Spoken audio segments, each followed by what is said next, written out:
বিসমিল্লাহির রহমানির রহিম। প্রিয় দেশবাসী, আসসালামু আলাইকুম। গণহত্যাকারী হাসিনার পলায়নের মধ্যে দিয়ে 15 বছরের ফ্যাসিবাদী শাসনের অবসানের পথ উন্মুক্ত হয়েছে। তাই দেশে জবাবদিহিমূলক গণতন্ত্র প্রতিষ্ঠার এখনই শ্রেষ্ঠ সময়।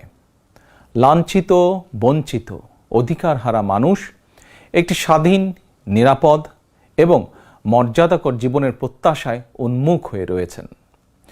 জনপ্রত্যাশা পূরণের জন্য একটি নিরাপদ এবং মানবিক বাংলাদেশ গড়ার এখনই শ্রেষ্ঠ সময়। ফ্যাসিবাদী শাসনের অবসান ঘটিয়ে দেশের গণতন্ত্র, মানবাধিকার, ভোটের অধিকার প্রতিষ্ঠার জন্য গত 15 বছর ধরে গণতান্ত্রিকামী মানুষ আন্দোলন সংগ্রাম অব্যাহত রেখেছিলেন। আন্দোলন করার সময়, আন্দোলনরত অবস্থায় এই সময় অসংখ্য মানুষ গুম হয়েছেন, অসংখ্য মানুষ হয়েছেন খুন, অপহৃত হয়েছেন বহু মানুষ, অনেকে চিরতরে হয়েছেন পঙ্গু। আন্দোলন সংগ্রামের ধারাবাহিকতায় শেষ পর্যন্ত ছাত্র জনতার ঐতিহাসিক গণ অভ্যুত্থানে গণহত্যাকারী হাসিনা দেশ ছেড়ে পালিয়ে যেতে বাধ্য হয়েছে। প্রিয় দেশবাসী, ঐতিহাসিক গণ অভ্যুত্থানের সাফল্য ও উদ্দেশ্য নস্যাৎ করে দিতে সুপরিকল্পিতভাবে চলছে ষড়যন্ত্র, এবং এই ষড়যন্ত্রের অংশ হিসাবেই একটি ধর্মীয় জনগোষ্ঠীর উপরে পরিকল্পিত হামলার ছক কষে দেশে একটি অস্থিতিশীলতার সৃষ্টির অপচেষ্টা চালানো হয়েছিল। তবে হাসিনা পতন আন্দোলনের পক্ষের শক্তি এবং অন্তর্বর্তী সরকারের সময়োচিত পদক্ষেপের কারণে বিতাড়িত অপশক্তির পরিস্থিতির অবনতি ঘটাতে ব্যর্থ হয়েছে। কিন্তু তারপরেও তাদের ষড়যন্ত্র থেমে নেই। কিন্তু গণ অভ্যুত্থানে চেতনা ও লক্ষ্য সুসংহত করতে হলে বিতাড়িত গণবিরোধী শক্তিকে আইনের মুখোমুখি করার পাশাপাশি জনগণের রাজনৈতিক এবং অর্থনৈতিক ক্ষমতায়ন অত্যন্ত জরুরি। জনগণের রাজনৈতিক ক্ষমতায়নের প্রধান হাতিয়ার হচ্ছে প্রতিটি নাগরিকের ভোট প্রয়োগের অধিকারকে নিশ্চিত করা যে কোনো মূল্যে। প্রিয় দেশবাসী, ক্ষমতার পরিবর্তন মানেই আমার কাছে শুধু রাষ্ট্র ক্ষমতার হাতবোতল নয়। ক্ষমতার পরিবর্তন মানে রাষ্ট্র এবং রাজনীতির গুণগত পরিবর্তন। জনগণের রাজনৈতিক এবং অর্থনৈতিক ক্ষমতায়ন নিশ্চিত করা না গেলে রাষ্ট্র এবং রাজনীতির কাঙ্ক্ষিত গুণগত পরিবর্তন সম্ভব নয়। কাঙ্ক্ষিত রাষ্ট্র সংস্কারে জনগণের আকাঙ্ক্ষা নিশ্চিত করতে হলে অবশ্যই গণতান্ত্রিক বিধি ব্যবস্থাকে টেকসই করতে হলে জনগণের ভোটে জনগণের কাছে জবাবদিহিমূলক সরকার প্রতিষ্ঠা করতেই হবে। বাংলাদেশের পক্ষের শক্তির কাছে, গণতান্ত্রিক শক্তির কাছে আমার বিনীত আহ্বান, আপনারা পরাজিত অপশক্তির পাতা ফাঁদে পা দেবেন না। ছাত্র জনতার গণ অভ্যুত্থানকে চূড়ান্ত সফলতায় নিতে হলে কেউ দখলদারিত্বে লিপ্ত হবেন না, দখলদারিত্বে সহায়তা করবেন না, কেউ দয়া করে দুর্বলের উপর আঘাত হানবেন না, কেউ দয়া করে নিজেদের হাতে আইন তুলে নেবেন না। প্রতিশোধ, প্রতিহিংসা নয়। আসুন কার্যকর রাষ্ট্র সংস্কার নিশ্চিত করতে তারুণ্যের কাঙ্ক্ষিত একটি বৈষম্যহীন গণতান্ত্রিক রাষ্ট্র নির্মাণ করতে আমরা প্রত্যেকেই যিনি যার অবস্থান থেকে আরও দায়িত্বশীলতার পরিচয় দেই।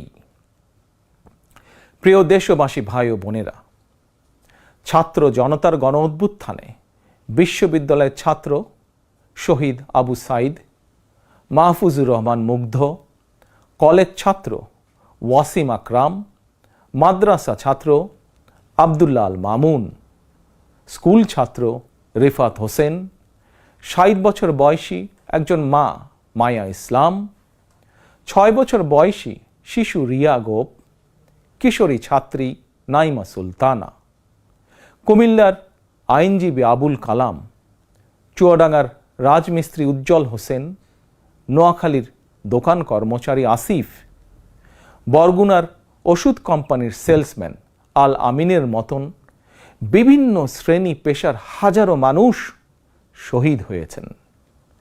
অসংখ্য মানুষ দেশের বিভিন্ন হাসপাতালে চিকিৎসাধীন রয়েছেন।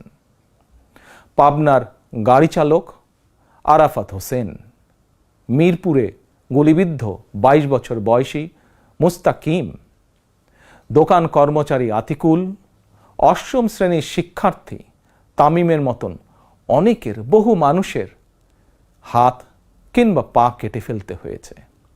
শত শত মানুষ দৃষ্টিশক্তি হারিয়ে ফেলেছেন, অন্ধ হয়ে গিয়েছেন চিরতরে, পঙ্গু হয়েছেন শত শত মানুষ চিরতরে। অসংখ্য প্রাণের বিনিময় 5ই আগস্ট অর্জিত স্বাধীনতায় গণতান্ত্রিকামী মানুষ আরও একবার স্বাধীনতার স্বাদ উপভোগ করলেও হাসিনা পতন আন্দোলনে যেসব পরিবার তাদের সন্তান স্বজনকে হারিয়েছেন কিংবা আহতদের চিকিৎসা করাতে গিয়ে যেসব পরিবারে অসহনীয় দুর্দশা নেমে এসেছে, সেসব বীর সন্তানদের ঘরে মুক্তির স্বাদের সেই ছোঁয়া এখনো লাগেনি। প্রিয় দেশবাসী, গণ অভ্যুত্থানে যারা হতাহত হয়েছেন তাদের তালিকা তৈরি করে প্রয়োজনীয় সহায়তার লক্ষ্যে অন্তর্বর্তীকালীন সরকার ইতিমধ্যেই নানা উদ্যোগ গ্রহণ করেছেন। এটি অবশ্যই একটি ইতিবাচক পদক্ষেপ। তবে গণ অভ্যুত্থানে যারা হতাহত হয়েছেন তাদের পরিবারের সদস্যদেরকে রাষ্ট্রীয় আয়োজনে সম্বর্ধনা দেওয়া হলে, রাষ্ট্রীয়ভাবে সম্মান জানালে কিছু সময়ের জন্য হলেও হতাহতদের পরিবারগুলো হয়তো একটু মানসিক সান্ত্বনা পাবেন। এ ধরনের উদ্যোগ গণ অভ্যুত্থানে চেতনাকে আরও শানিত করবে বলে আমার বিশ্বাস। একই সঙ্গে প্রতি বছর 5ই আগস্টকে রাষ্ট্রীয় উদ্যোগে জাতীয় জীবনে একটি বিশেষ দিবস হিসাবে পালন করার বিষয়টিও বিবেচনা করা দরকার বলে সমাজের বিভিন্ন শ্রেণী পেশার মানুষ বিশ্বাস করেন। আমি এ প্রসঙ্গে আরও একটি বিষয় সরকারের দৃষ্টি আকর্ষণ করতে চাই। 2018 সালেও সারা দেশে কোটা সংস্কার আন্দোলন হয়েছিল। সেই সময়েও আন্দোলনকারীরা রাষ্ট্রীয় প্রতারণার শিকার হয়েছিলেন। গণহত্যাকারী হাসিনা আন্দোলনকারীদেরকে সেই সময়েও নির্মমভাবে দমন করতে চেয়েছিল, দমন করেছিল। এমনকি খুনি হাসিনা সেই সময়ে আহতদেরকে চিকিৎসার সুযোগ পর্যন্ত দেয়নি। সুতরাং দেরিতে হলেও 2018 সালের হতাহত কোটা সংস্কার আন্দোলনকারীদের বর্তমানে রাষ্ট্র কিভাবে সহায়তা করতে পারে সেটিও বিবেচনায় নেওয়া দরকার বলে আমি মনে করি। আমি বিশ্বাস করি তারুণ্যের শক্তি, তারুণ্যের আকাঙ্ক্ষাকে উপেক্ষা করে কখনোই একটি রাষ্ট্র ও সরকার অভীষ্ট লক্ষ্যে পৌঁছতে পারে না। প্রিয় দেশবাসী, এবার আমি বিশেষ করে প্রিন্ট এবং ইলেকট্রনিক মিডিয়ার সংশ্লিষ্টদের দৃষ্টি আকর্ষণ করে দুটি কথা বলতে চাই। গণহত্যাকারী হাসিনা সারা দেশের সংবাদপত্রের স্বাধীনতা কেড়ে নিয়েছিল। সংবাদপত্রের স্বাধীনতা হরণকারী হাসিনা পালিয়েছে জনগণের অভ্যুত্থানে। জনগণের প্রত্যাশা, আপনারা আপনাদের যার যার সংবাদপত্রে নির্ভয়ে এই শব্দটি লিখবেন, হাসিনা পালিয়েছে। হাসিনা পালিয়েছে শব্দটির পরিবর্তে কোনো গণমাধ্যম যদি ভিন্ন শব্দ প্রয়োগের অপকৌশল নেন, সেটি জনগণের কাছে আপনাদের বিবেকের স্বাধীনতাকেই প্রশ্নবিদ্ধ করবে। আপনাদের প্রতি আমার বিনীত আহ্বান, গত 15 বছরে যেই সকল পরিবারের মানুষগুলো গুম, খুন, অপহরণের শিকার হয়েছেন, ছাত্র জনতার বিপ্লবে হাজারো মানুষ যারা শহীদ হয়েছেন, আহত হয়েছেন, তাদের এবং তাদের পরিবারের দুঃখ দুর্দশার কথাগুলো আপনারা আপনাদের সংবাদ মাধ্যমে তুলে ধরবেন।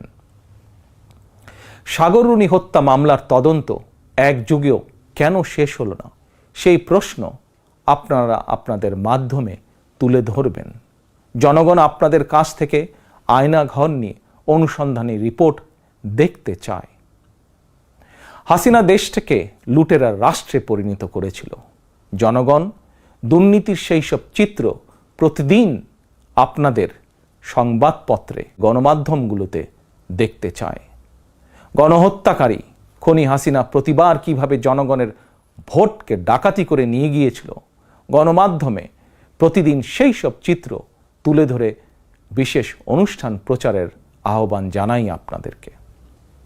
গণমাধ্যমে হাসিনার অপকর্ম ফ্রেমবন্দি থাকলে ভবিষ্যতে আর কেউ হাসিনার মতন ভোট ডাকাতি, গণহত্যায় লিপ্ত হতে সাহস করবে না, যা বাংলাদেশের ভবিষ্যৎ গণতন্ত্রের ভিতকে মজবুত করবে এবং ক্ষমতাসীনদেরকে স্বৈরাচারী আচরণ থেকে বিরত থাকতেও বাধ্য করবে। এবার আমি সারা দেশে বিএনপি এবং এর অঙ্গ ও সহযোগী সংগঠনের সর্বস্তরের নেতা, কর্মী, সমর্থক, শুভাকাঙ্ক্ষীদের প্রতি আহ্বান জানিয়ে বলতে চাই, রাষ্ট্র সংস্কারের পথ ধরে অন্তর্বর্তীকালীন সরকার যথাসময়ে জাতীয় নির্বাচনের তারিখ ঘোষণা করবে। সেই নির্বাচনে জনগণের রায় পেতে জনগণের মন জয় করুন। জনগণের বিশ্বাস, আস্থা এবং ভালোবাসা অর্জন করুন। জনগণের সুখে দুঃখে জনগণের সঙ্গে থাকুন, পাশে থাকুন, জনগণকে সঙ্গে রাখুন।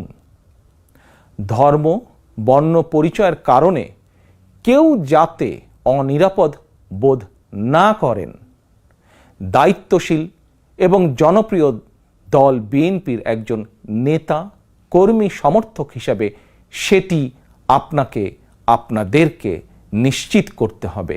সেটিকে নিশ্চিত করুন আপনারা। পরিশেষে আমি আরও একটি বিষয় উল্লেখ করতে চাই। গণহত্যাকারী হাসিনা পতনের আন্দোলনে দেশে ছাত্র জনতার পাশাপাশি প্রবাসী বাংলাদেশিরাও বিশেষ অবদান রেখেছেন। দেশে যখন মত প্রকাশের স্বাধীনতা রুদ্ধ করে দেওয়া হয়েছিল, প্রবাসীদের মধ্যে একদল সাহসী মুখ প্রবাস থেকেই জনগণের সামনে হাসিনার দুঃশাসনের ইতিবৃত্ত তুলে ধরে গণ আন্দোলনে সামিল থেকেছেন। প্রবাসে থেকেই হাসিনা পতনের আন্দোলনের সঙ্গে একত্বতা প্রকাশ করতে গিয়ে কোনো প্রবাসী বাংলাদেশিকে প্রবাসে জেল জুলুম সইতে হয়েছে বা এখনো হচ্ছে। প্রবাসীদের অবদানকে কৃতজ্ঞতার সঙ্গে স্মরণ করে আমার আহ্বান, ছাত্র জনতার কাঙ্ক্ষিত একটি বৈষম্যহীন গণতান্ত্রিক বাংলাদেশ নির্মাণে অতীতের মতন ভবিষ্যতেও সংশ্লিষ্ট দেশের আইন মেনে সাধ্য মতন আপনারা আপনাদের যার যার অবস্থান থেকে ভূমিকা অব্যাহত রাখবেন। দেশে প্রবাসে সকলকে ধন্যবাদ জানিয়ে আমার বক্তব্য শেষ করছি। আল্লাহ হাফেজ। বাংলাদেশ জিন্দাবাদ। বাংলাদেশ জাতীয়তাবাদী দল জিন্দাবাদ।